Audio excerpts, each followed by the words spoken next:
Hello বন্ধুরা, study biology YouTube চ্যানেলে তোমাদের স্বাগত। তো আগের দিন হরমোনের নোটসের আমরা 1 থেকে 32 পর্যন্ত আলোচনা করেছিলাম। আজকে আমরা পরের থেকে আলোচনা করব।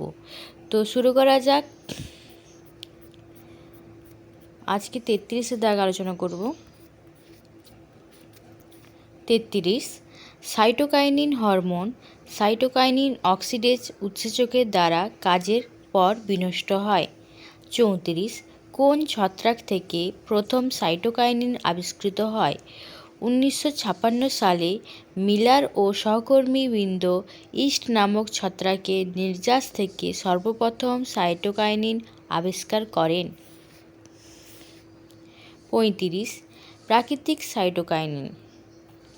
1 মায়ানোস্টোল নারকেলের তরলাংশে পাওয়া যায়। 2 কাইনেন্টিন ইস্টে পাওয়া যায়। 3 জিয়াটিন ভুট্টার শস্যে পাওয়া যায়। উদ্ভিদ দেহ থেকে প্রথম পৃথকীকৃত প্রাকৃতিক সাইটোকাইনিন। 36 কৃত্রিম সাইটোকাইনিন। 1 বেনজাইল অ্যামাইনো পিউরিন বা বিএপি। 2 বেনজিমিডাজল। 3 ইমিডাজল। 4 অ্যাজাকাইনেটিন। 37 রিচমন্ড ল্যাং প্রতিক্রিয়া কাকে বলে? উদ্ভিদ দেহ থেকে বিচ্ছিন্ন কোনো সজীব পাতায় সাইটোকাইনিন হরমোন প্রয়োগ করলে বা সাইটোকাইনিন মিশ্রিত জলে পাতাটিকে ডুবিয়ে রাখলে তা অনেক দিন পর্যন্ত সতেজ থাকে এবং ওই পাতার ক্লোরোফিল অনেক পরে বিনষ্ট হয়। একেই রিচমন্ড ল্যাং প্রতিক্রিয়া বলে। বিজ্ঞানী রিচমন্ড ও ল্যাং গাছের পাতা নিয়ে এই পরীক্ষাটি সর্বপ্রথম করেছিলেন। 38 কৃষিক্ষেত্রে উদ্ভিদ হরমোনের ব্যবহারিক প্রয়োগগুলি আলোচনা করো, অথবা কৃত্রিম হরমোন বা প্ল্যান্ট গ্রোথ রেগুলেটরস বা এক্সোজেনাস হরমোনের ভূমিকা লেখো। উত্তর, উদ্ভিদ দেহে প্রাকৃতিকভাবে নানান হরমোন উৎপন্ন হলেও বর্তমানে নানা রকম কৃত্রিম হরমোন বিভিন্ন কারখানায় তৈরি হচ্ছে। এইসব কৃত্রিম হরমোনগুলি কম খরচে ও কম পরিমাণে বেশি কার্যকরী হওয়ায় এগুলি আজকাল কৃষি ও উদ্যান কার্যে ব্যাপকভাবে ব্যবহৃত হচ্ছে। বীজবিহীন ফল উৎপাদন। নিষেকের পূর্বেই অর্থাৎ পরাগযোগ ও নিষেক ছাড়া ডিম্বাশয়ে কৃত্রিম অক্সিন প্রয়োগ করে বীজবিহীন ও আয়তনে বড় ফল উৎপাদন করা হয়। এই পদ্ধতিকে বলা হয় পার্থেনোকার্পি। এই সব ফলের মধ্যে পেঁপে, পেয়ারা, খেজুর, আঙ্গুর, টমেটো, কলা ইত্যাদি উল্লেখযোগ্য।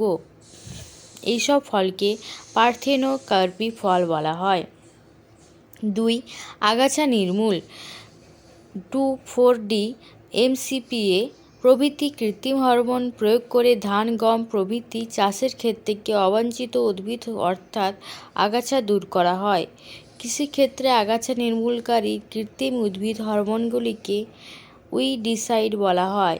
যখন 2,4,5-T এবং 2,4-D আগাছানাশক দুটিকে সমান পরিমাণে মিশিয়ে প্রয়োগ করা হয় তখন তাকে এজেন্ট অরেঞ্জ বলে। ভিয়েতনাম যুদ্ধের সময় আমেরিকা এটি ব্যবহার করে। 3 ক্ষতস্থানপূর্ণ। চা, পাতাবাহার, আপেল, নাশপাতি ইত্যাদি গাছের ডাল ছাঁটার পর বেশি ঘনত্বের কৃত্রিম অক্সিন অর্থাৎ আইএ দ্রবণ ছিটিয়ে উক্ত গাছগুলির কাটা অংশের ক্ষতস্থান মেরামত করা হয়। এর ফলে ক্ষতস্থান রোগ সৃষ্টিকারী জীবাণু দ্বারা সংক্রমিত হতে পারে না। 4 অঙ্কুরোদ্গম ত্বরান্বিত করা। কৃত্রিম জিবরেলিন হরমোন প্রয়োগের ফলে বীজের সুপ্ত দশা ভঙ্গ হয়ে দ্রুত অঙ্কুরোদ্গম ঘটে। 5 পুষ্প পরিস্ফুটন নিয়ন্ত্রণ। কৃত্রিম হরমোন প্রয়োগ করে উদ্ভিদের পুষ্পমুকুলের বৃদ্ধি নিয়ন্ত্রণ করা হয়। আবার কৃত্রিম জিবরেলিন প্রয়োগ করে দ্বিবর্ষজীবী উদ্ভিদের পুষ্পমুকুলের বৃদ্ধি ত্বরান্বিত করা হয়। 6 ফলের বৃদ্ধি ও পরিপক্বতা। IBA বা 2,4-D নামক কৃত্রিম হরমোন প্রয়োগ করে বিভিন্ন রকম ফলের আয়তন বৃদ্ধি ও পরিপক্বতা নিয়ন্ত্রণ করা হয়। ক্যালোন কি? পটাশিয়াম সায়ানাইড, অ্যাজাইড যৌগ প্রভৃতি হরমোনের ক্রিয়াকে সম্পূর্ণরূপে ব্যাহত করে বা হরমোনকে ধ্বংস করে এদের ক্যালন বলে। তো আজ আমরা এত দূরেই আলোচনা করলাম। তো পরের দিন আরও কোশ্চেন নিয়ে চলে আসবো। ততক্ষণ তোমরা আমাদের চ্যানেলটি সাপোর্ট করে যেও আর সাবস্ক্রাইব করে দিও।